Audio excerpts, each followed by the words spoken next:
So here's the thing. We got this note. This is a guy that just got skipped a date, and I think like the next day he sends us this note. He says, well, I'll be damned. I did exactly what you recommended. And it actually worked, sort of. So I wrote a killer profile, and then he talks about one of the methods in the course for doing that. And he says, and just last night, this tattooed, pierced hipster chick came right over and fucked me absolutely silly. That sounds good.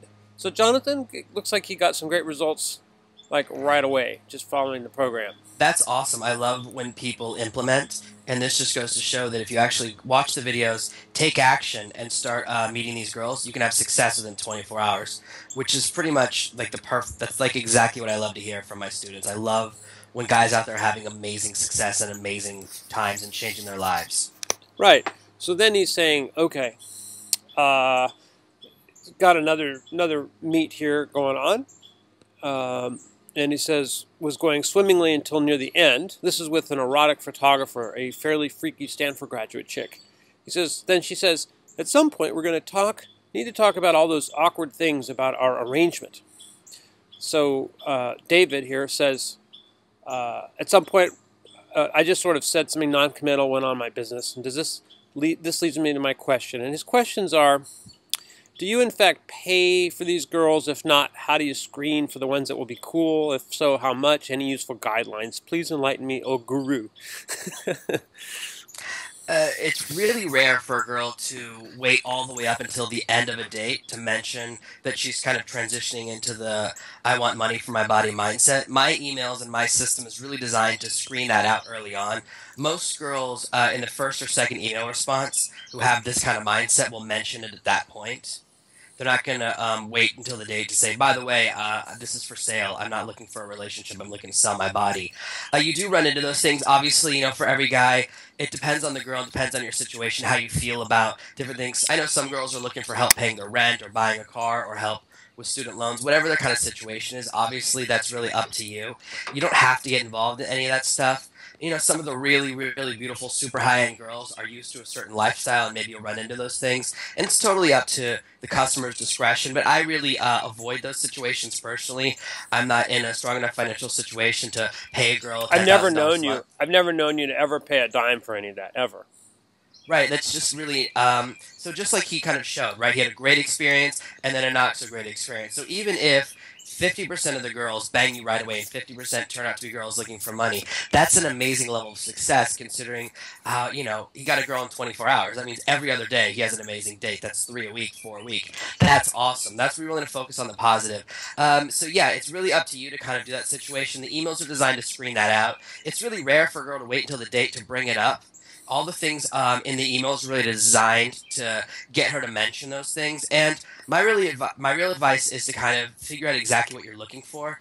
And, if you don't want to get involved in the full sugar daddy end of the spectrum, which there's no need to do, really focus on finding girls like that first hipster girl that are just looking to have a good time with a quality guy.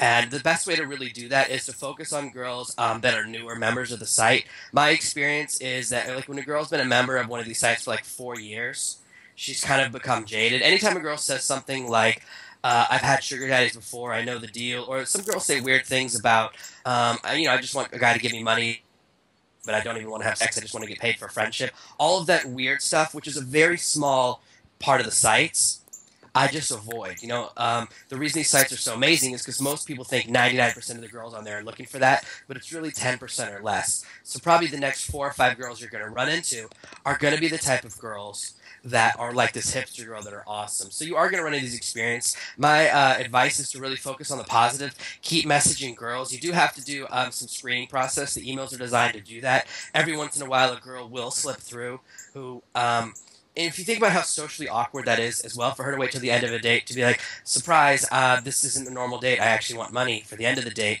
That's a really weird and kind of socially awkward thing to do in any situation. That's the kind of thing that... if you're a professional, you mention it beforehand, not at the end. So that's kind of her demonstrating she's an exception. And it sounds like she's never really had that conversation before. She just kind of crossed that bridge and decided she wants to. So she's kind of in between a normal girl and becoming, I guess, a professional. So she's kind of figuring things out, and that's why you got caught in that awkward phase. I think what you should have done instead of the mistake you made was that you kind of said something non-committal and went about your business. I would have said, look, that's not really the type of guy I am. I'm really a high-quality guy. I joined the site because I'm looking to meet girls that are looking to date high-quality guys and have amazing relationships. I'm not really interested in a relationship with a girl or spending time with a girl who thinks that I have to pay for her company or who wants to turn her body into a commodity. That's not really something I want to be a part of. I can understand if that's what you're looking for, and if that's a resource you want to exchange for money, that's fine. But I'm more interested in having an amazing time, having an amazing connection, and just being a high-quality guy with an amazing life that you can be a part of. But if you're looking for a purely financial transaction, I'm not the right guy for you. Yeah, it sounds like she was pretty definite about we're going to need to talk about all those awkward things. So she kind of was sort of pumped to go in that direction. So I guess you're saying it doesn't happen that often at the end. And so now what That's is really, yeah and really, really weird to me. yeah, okay. And after your huge number of experiences on students, that's a very rare experience. Mostly it's going to happen in the emails or at the beginning. Yeah, usually the girls that are full-on professionals will mention it in the first email. They'll say, like I talked about in the training video, they'll say something like, I look for pay for date, or I want this much money to spend time with you. They basically say something making it very clear that they're not a normal girl, that they're a professional, that they're at that end of the spectrum. So that's where it really comes out. And then I ignore those. It's a very small number of girls. So 90% of the professionals I find out in the first email. The next 10%, 9% I hear in my second email. They'll mention it by then. If a girl agrees to meet me, I've never had a girl on a date, and I've gone out with a lot of girls, and I've had a lot of students go out with girls. I've never had a girl in the middle of a date go, surprise, date's almost over, I'm a prostitute. That's a really weird thing to do, in my opinion.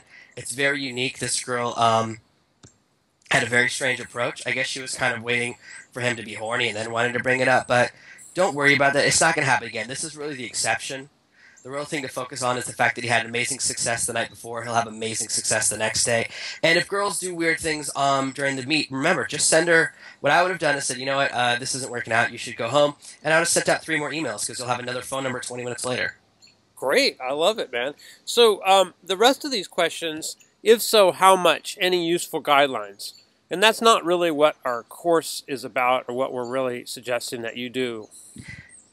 Yeah, I don't know the answer to that because it all comes down to if you're a sugar daddy type of guy, if you want the type of relationship. I mean, if you want a relationship with no emotions or no type of connection, that's one thing. If you want a purely physical thing and a physical release, that's not really what I teach or what I'm looking for, so I don't have the right answer. My advice is, I guess, don't pay more than you can afford to. Yeah, I mean, it's really about... that's the best thing I can say, I guess. Yeah, I mean, this is really not about, and it's not really about subverting the purpose of the system exactly, right? I mean, that's what David said. At some level, it seems these girls are here to get paid. Is that true? It doesn't seem like it's really true, except for, like you said, a minority of cases. Right, there is a segment of the girls, and that's true on every dating site I've ever been a member of. I've had girls message me on Match.com, and then they're trying to get me to join another dating site to see their special photos, or they're trying to lead me to a cam girl situation. Right. Every single dating site eventually gets subversion, where they start sending you emails, and the email has like a weird link. Right. You know, you can only see her nude photos if you join this site, or other things. The thing that's cool about these sites is that it's much more above board. If a girl is kind of that type of girl, she'll tell you early on. So it's not something you really need to worry about. It's not a majority of the members of the site. And really, it's much more predominant amongst girls who have been members of the site for a longer period of time. If a girl's been on the site for like 4 years or 5 years, then of course she's, looking for something different. But I really focus on girls that have just joined in the last few days, and they kind of haven't had any of that mindset occurrence yet. So they don't even have that idea. So if you only message girls that have joined the site in the last week, you're going to almost never get a message like that. It does happen. That's reality, and it's just reality of every dating site. The best thing to do is just move forward. I would see the hipster girl again. Excellent. Thank you very much. Good question, David. Great. Congratulations on your success.